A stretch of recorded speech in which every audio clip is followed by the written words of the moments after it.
Ako po si Bernardo Talanya Jr., 67 years old, from Nobilita, Cavite. Nung araw, nung wala pa akong sakit, punta sa abroad, dito sa Pilipinas, consultancy, tapos yung mga ibang trabaho dito sa Pilipinas. Ako po ay iniimbita ng mga iba't ibang kumpanya with regards sa hotels or hospitality.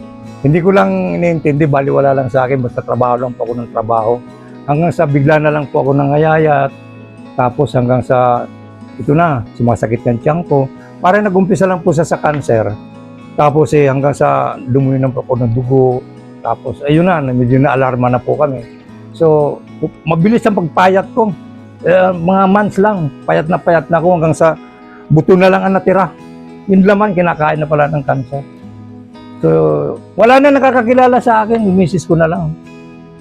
Kasi mabilis pala yung cancer na yun, colon cancer yun, tapos stage 4 na pala.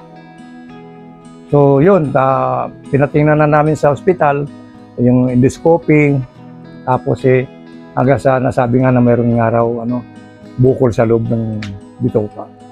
So agad-agad, inoperahan po ako doon. Matagal ako doon, may isang buwan. Kasi ang napakasilang po ng operasyon dahil nga payat na po ako.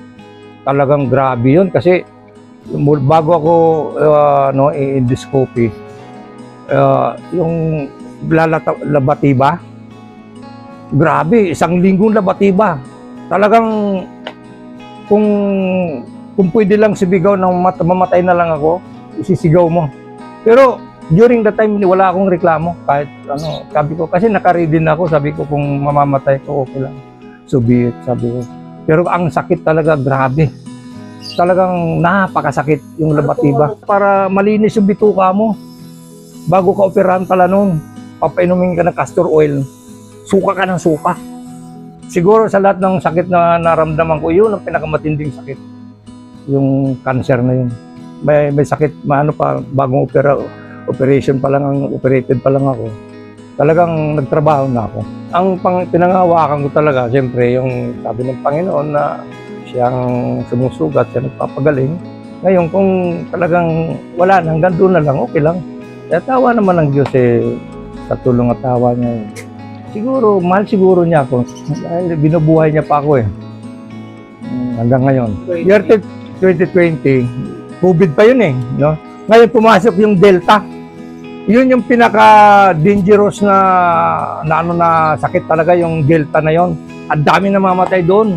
During that time na COVID na yon, sabi sa akin ng doktor, yung COVID mo Delta yan. Wala na akong large intestine, nung operahan ako ng colon cancer, tinanggal Doon pala siya nag-penetrate, yung Delta na yon, kasi yun ang mahina ako. So doon siya, kaya kinain yung dugo ko, naubos. Ang nangyari sa akin, 4 na ospital hindi ako tinanggap.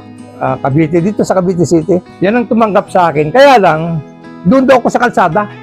Ilalagay yung tent nila. 3 araw ko doon sa kalsada.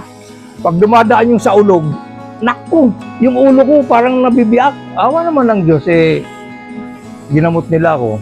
Kasi pinakiusapan ng anak ko na, gamutin mo kahit pang-4 man lang sa dugo. Kasi dugo ng dugo, tayo ng dinudug ang tinudumi ko. Ang mga gamot, ang titindi pala ang mga gamot dyan merong yung 10,000, 20,000, 15,000. Ito nakapagtataka.